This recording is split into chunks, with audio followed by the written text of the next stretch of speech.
नमस्कार दोस्तों, स्वागत है आपका एक बार फिर अपने प्रवेशी का संस्कृत व्याकरण के YouTube चैनल पे। और आज हम पढ़ने वाले हैं सूत्र घेर नीति और घेर नीति की वृत्ति। ये पाणिनि भाषा पता नहीं कौन कौन से सूत्र बनाते हैं, इनको पता नहीं ये आइडिया कैसे आता है, मुझे तो पढ़ना भी नहीं आ रहा। घेर नीति क्या है, घेर नीति और इसकी वृत्ति तो खैर बाद में पढ़ेंगे। तो शुरू करते हैं आज की अपनी क्लास। अपना सूत्र है घेर नीति। अब जो भी है पाणिनि, भगवान पाणिनि ने जो बना दिया उसको हम यहाँ पे पढ़ेंगे।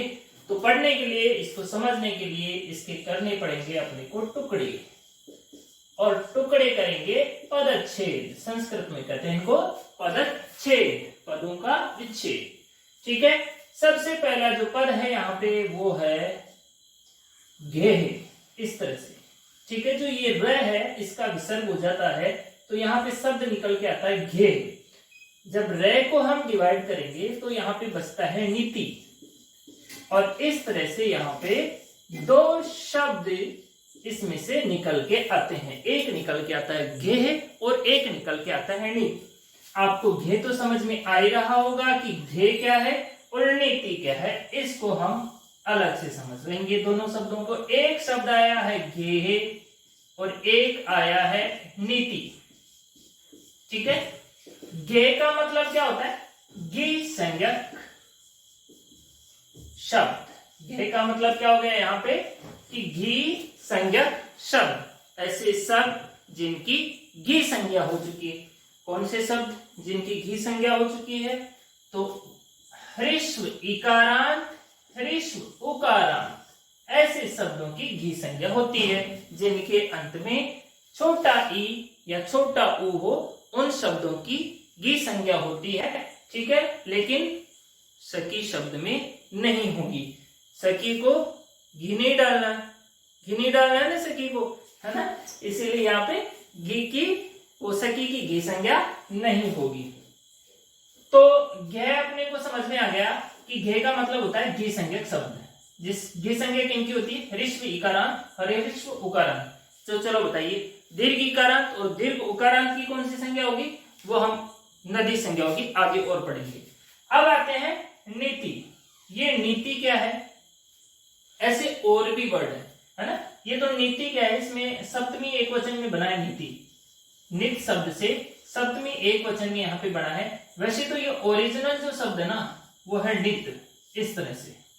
ठीक है, सप्तमी एक वचन में नी प्रत्यय और नई की संज्ञा हो जाती है, ई बचता है, तो इस तरह से नीति बन जाता है। शब्द क्या है यहाँ पे नित्य। और भी शब्द होते हैं, इनके और उदाहरण में बता देता हूं। कई शब्द होते हैं कित, कई शब्द होते हैं पित्त, कई शब्द होते हैं टित। तो ये है क्या चीज, नितन, कितन, पितन, टितन, है ना। इनको हम बहुत इजी है, हम अभी समझ लेंगे। इनके जब हम टुकड़े करते हैं, नित के टुकड़े करो, नित के टुकड़े करेंगे तो इसमें न इत, इस तरह से आएगा न इत। कित के टुकड़े करेंगे हम क इत, टित के टुकड़े करेंगे प इत। और भी जैसे नित, एक ऐसे आता है नित जिसमें न प्लस इत, इस तरह से नित। अब ये न प्लस इत, क प्लस इत, प प्लस इत, न प्लस इत, ये क्या है, ये नीति क्या है। देखो, ऐसा शब्द रूप जिसमें न की इत संज्ञा हो चुकी हो, ऐसा शब्द रूप जिसमें न की इत संज्ञा हो चुकी हो, मतलब न का इत संज्ञा होकर के लोप हो चुका हो।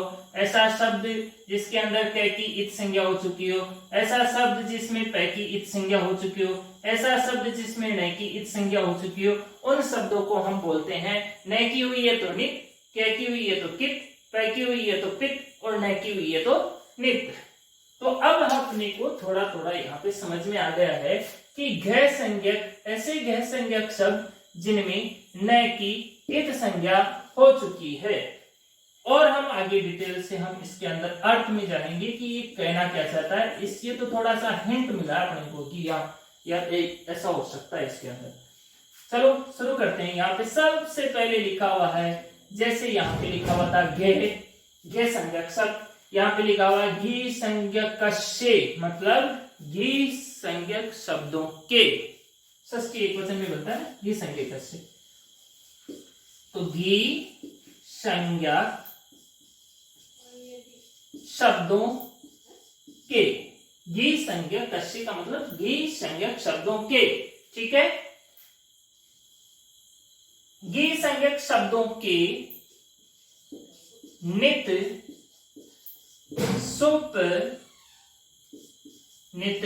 सुप प्रत्ययों को सुप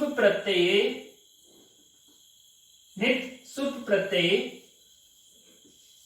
होने पर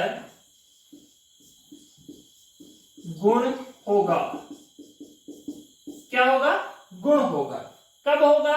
जब ऐसा सुप प्रत्यय जिसमें नित हो चुका हो। नित कब होगा? जैसे कि हम यहाँ पे रख लेते हैं कि चतुर्थी एक वचन में जो प्रत्यय होगा ने प्रत्यय। कौन सा प्रत्यय होगा? ने प्रत्यय चतुर्थी एक वचन में। तो अब जब यहाँ पे जो न आएगा उसकी लसक व तद्धित से इत संज्ञा हो जाएगी। इस न की इत संज्ञा होगी। इत संज्ञा होगी तो यहाँ पे बचा ए। क्या बचा यहाँ पे? ए। तो ऐसा शुभ प्रत्यय जिसमें न की इत संज्ञा हो चुकी है। ऐसा शुभ प्रत्यय जिसमें न की इत संज्ञा हो चुकी है तो वहां पर क्या होगा? गुण होगा। गुण किसका होगा? जैसे मान लो यहाँ पे हरि शब्द और ए है। हरि प्लस ने था, ने में से एक ही संज्ञा हो गई तो यहाँ पे हरि प्लस ए है। तो गुण क्या होगा? इसका होगा? नहीं, इसका तो गुण हो ही नहीं सकता।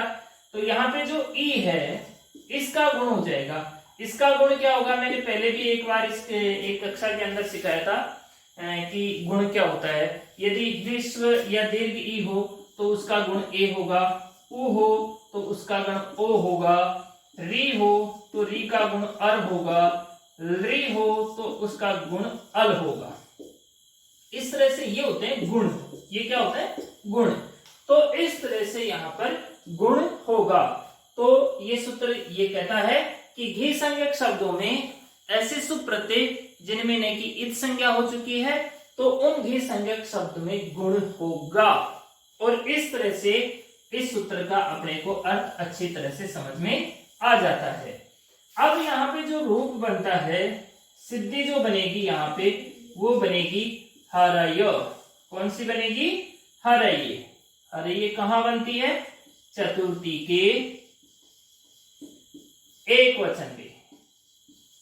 हरि शब्द से चतुर्थी के एक वचन में कौन सा प्रत्यय होगा? चतुर्थी के एक वचन में ने प्रत्यय। कौन सा प्रत्यय होगा? ने प्रत्यय। तो शुरू करते हैं हम इसको। हरि शब्दार्थ प्रातिपदिक संज्ञा अर्थ व धातु प्रत्यय प्रातिपदिकम से यहाँ पे कौन सी संज्ञा हो जाएगी? प्रातिपदिक संज्ञा।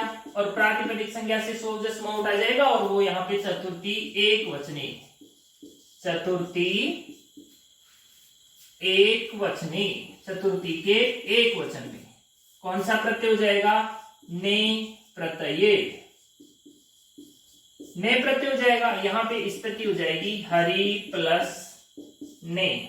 इत्यत्र हम इसको पूरी बनाएंगे तो यहाँ पे सूत्र हम ले आएंगे लशक्व तद्धिते।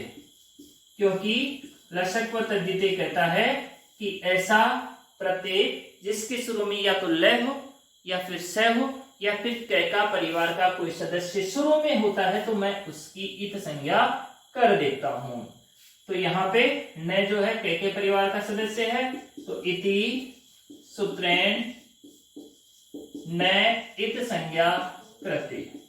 देखो न की इत संज्ञा होगी ना, तो अब न की इत संज्ञा होगी तो ये क्या कहलाया? नित। न की इत संज्ञा होगी तो इसको हम क्या कहेंगे?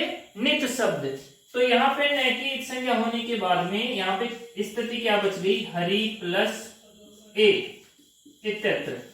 हरि प्लस ए इत्यत्र। अब ये स्थिति होने के बाद में हरि प्लस ए हो गया। अब यहाँ पे हम सूत्र लिखेंगे शेषो। कौन सा सूत्र लिखेंगे? शेषो घे सकी। क्या करेंगे हम इसको? गुण घी संज्ञा करेंगे।